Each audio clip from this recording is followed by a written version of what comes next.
What do you think? I think we're in play. The Klitschko piece is obviously the complicated electron here, especially the announcement of him as deputy prime minister. And you've seen some of my notes on the troubles in the marriage right now, so we're trying to get a read really fast on where he is on this stuff.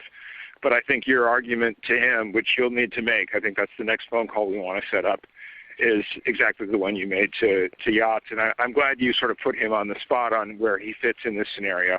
And I'm very glad he said what he said in response. Good. So I don't think Klitsch should go into the government. I don't think it's necessary. I don't think it's a good idea. Yeah, I mean, I guess you think, what, in terms of him not going into the government, just let him sort of stay out and do his political homework and stuff.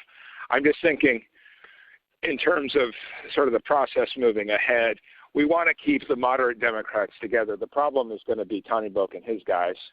And, you know, I'm sure that's part of what Yanukovych is calculating on all of this. I think Yachts is the guy who's got the economic experience, the governing experience. He's the guy, you know, what he needs is Klitsch and Tony Book on the outside. He needs to be talking to them 4 times a week, you know. I just think Klitsch going in, he's going to be at that level working for Yatsenyuk. It's just not going to work. Yeah, no, I think that's right. Okay, good. Well, do you want us to try to set up a call with him as the next step? My understanding from that call, but you tell me, was that the big three were going into their own meeting, and that Yachts was going to offer in that context a three-way, you know, the 3+1 conversation or 3+2 with you. When I talked to Jeff Feltman this morning, he had a new name for the UN guy, Robert Seri. Did I write you that this morning? Yeah, okay. I saw that. He's now gotten both Seri and Ban Ki-moon to agree that Seri could come in Monday or Tuesday. Okay. So that would be great, I think, to help glue this thing and have the UN help glue it. And, you know, fuck the EU. Both Presidents Kennedy and Reagan, adamant Cold Warriors both, none would be accused of being friends to the Russians, always maintained open communication with the leaders of Russia to avoid escalation into nuclear conflict. Instead, our present-day leaders refuse diplomacy and push the war forward to the last Ukrainian standing, not for the benefit of the people of Ukraine, but to bleed the Russians dry, as in Afghanistan throughout the 1980s.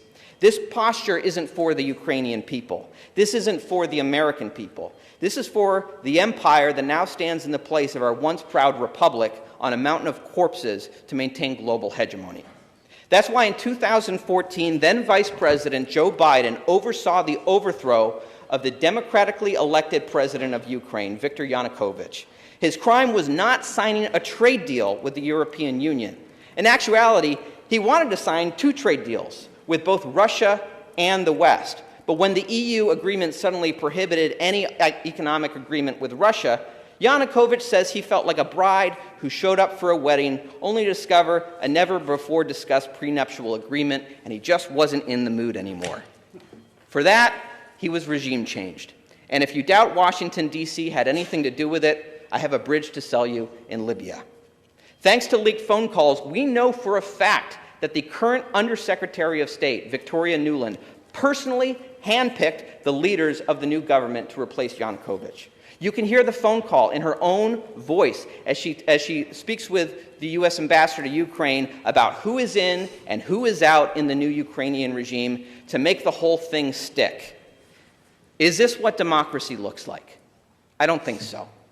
And after the coup, the new government, urged on by local neo-Nazi groups like the Azov Battalion, and when I say neo-Nazi groups, I don't mean in the parlance that's often thrown around today. I mean actual Adolf Hitler-loving neo-Nazis who welcomed the German invasion during World War II.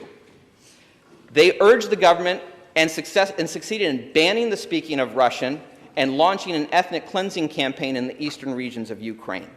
Russia responded, yes, by annexing the Crimean Peninsula to maintain control of the Sevastopol naval base, Russia's only warm water port with access to the Black Sea, which is a sort of Russian Alamo after many died defending it against German invasion in World War II. Whatever we think of that, it is of such strategic and nationalistic importance to the Russians. We better be prepared for nuclear war if we want them to give that up, because They're not going to give that up. But at the same time, he rejected petitions from ethnically Russian people in the Donbass region of eastern Ukraine, now at the center of the war, who wanted to secede and join Russia.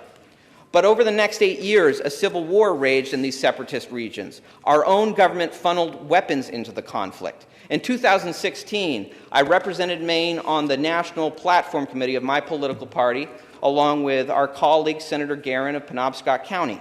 At the time, I was shocked to read calls for sending these weapons into this civil war halfway across the world.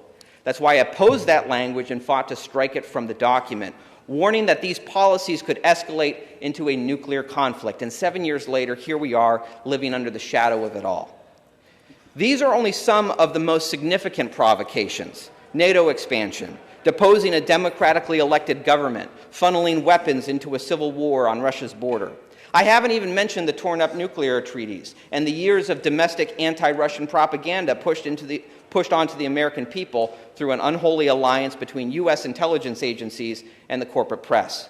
Do you all remember that report that Vladimir Putin was putting bounties on U.S. soldiers in Afghanistan? That story was as false as the reports of Iraqi soldiers ripping Kuwaiti babies from incubators in the lead-up to Desert Storm. Pure war propaganda. It was completely debunked. This disinformation was planted in the media by, quote, anonymous intelligence officials in the lead-up to a major U.S. election. But if you ever read a retraction, you were lucky to find it on page 36 after months of front-page coverage. That's how war propaganda works with the war machine. Lie, rinse, repeat, and never apologize.